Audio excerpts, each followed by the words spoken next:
there, this is TR for Stagecoach Your Own Sewing Machine Service. Look what I've got to show you today. Isn't that just about the most beautiful mid-century coral pink? I mean, it could be a Cadillac, I swear. But no, it's an Atlas sewing machine made in Japan. Yeah, it's got a tag here on it that says Atlas Sewing Centers, Miami, Florida. But over here, it is exclusively made for Atlas in Japan. Basic straight stitch, forward and reverse. Look at this neat dial you get here. Indicator like an old car thingamajigger, indicator level. Okay, first thing we got to do is thread a bobbin. This is a class 15 machine with a bobbin that goes into a bobbin case and fits underneath. And we've got our machine set up for winding the bobbin right here. Let me show you also that the foot control is not the original one. It's been replaced, but it has been repainted. Also, this lovely shade of pink and coral. What a lovely machine this is. You can see that the case even has the same logo here. The case is quite rough. The machine is close to 60 years old probably, but it is functional and it is solid, and we ship the machine with the case.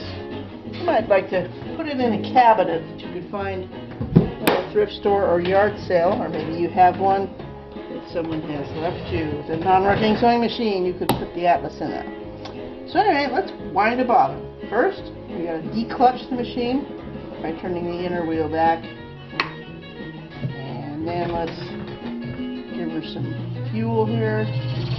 Got our spool right there, winding here. It's an automatic shut-off, so you could also be sewing over here while you're winding the next bobbin for your project. We're not going to wind a full bobbin because this is just a demonstration. Okay, this one will go on top and through here, down through the tension, over the spring. Let's wind this back up. Always turn the hand wheel towards you on this machine. Press your foot, or excuse me, take up lever to its highest position. And a few more thread guides on the face here. And like that. And like that. And this machine threads from left to right, as do most machines of this type from this era. Okay, there's your top thread. Let's put the bobbin in. Take that off. There's your bobbin. That's a class 15 bobbin that you can find at any fabric store. They come in metal or clear plastic. It's a bobbin case. Bobbin coming off this way. Stick it in there. And we're threaded. And the machine underneath. Oops. And click. There you go. Put that thread in there. Turn the hand wheel towards you while holding the needle thread. And you've got your threads up.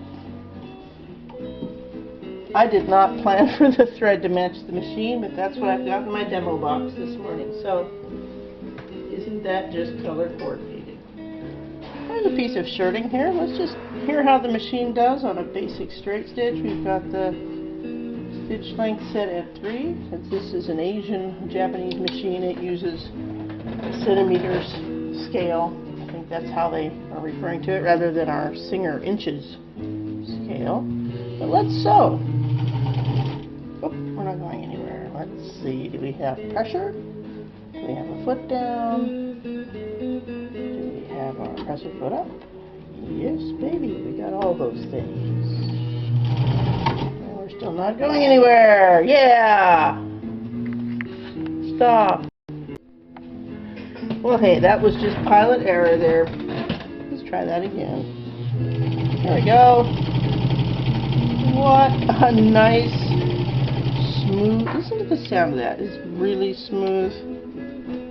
Stitch. Let's turn up the tension just a little bit to balance the stitch out. And there we go. Hard to see on that fabric. Let's go on to a piece of denim here. This is several layers.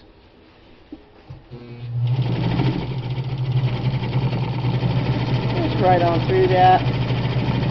Not a problem. Let's go reverse. Forward. We got forward and reverse on this. And there's, you know, our great-great-grandmas made really nice stuff with just forward and reverse. Not even reverse sometimes. Anyhow, this is a great solid sewing machine. Nice balanced stitch. Again, it's too hard to see on that. Okay, let's fold that over again and see how it does. Seems to me this machine is doing pretty well with heavy stuff. Let's just give it another try and see what it does here with this many layers. Let's put it on a really long stitch length. We're out to 5. Remember, heavier fabric, bigger needle, longer stitch. Reverse. Right back over it. Really slow if you want to go really slow. Back up onto here. Fast. Woohoo! Short stitch, and this is really neat. When you set a stitch length, it locks it forward and reverse. So we could have that at 2, and then that's going to lock it at 2 both directions. So your stitches won't look out of balance going forward and back, especially if you're doing decorative things. Now say you want to mend, here's something you can do really easily on this machine, and that's drop the feed. Right here. Drop the feed, and then let's set the pressure up on top here to nothing. Darning. What's that going to do? That's going to give us the ability to move the fabric ourselves, and the machine will not move it for us. You might want to do this if you're doing outline quilting or darning. But you do have to remember to drop the presser foot, because that's what engages the tension. Hold the fabric. See, it's not moving, but I'm moving it. And if you get good practice with this, don't hold the needle. You'll break it. But say you want to mend a hole or back and forth like that. I remember watching my dad mend his jeans this way. Forward, reverse, you make all kinds of spirals and curly cues. Want to go back to regular sewing? Put the pressure back up on, let's say, we've got it labeled silk, cotton, linen coating. You got between, right around cotton is where we want to be here. And then let's put the feed dog back up, and then the machine is feeding again. This is a really smooth, quiet, beautiful sewing machine, and really a sweet one. I like this one a lot. It can be yours. Get in contact with us here at Stagecoach Road Vintage Sewing Machine Service, and we'll show you how you can have it in your sewing room. Thanks for watching.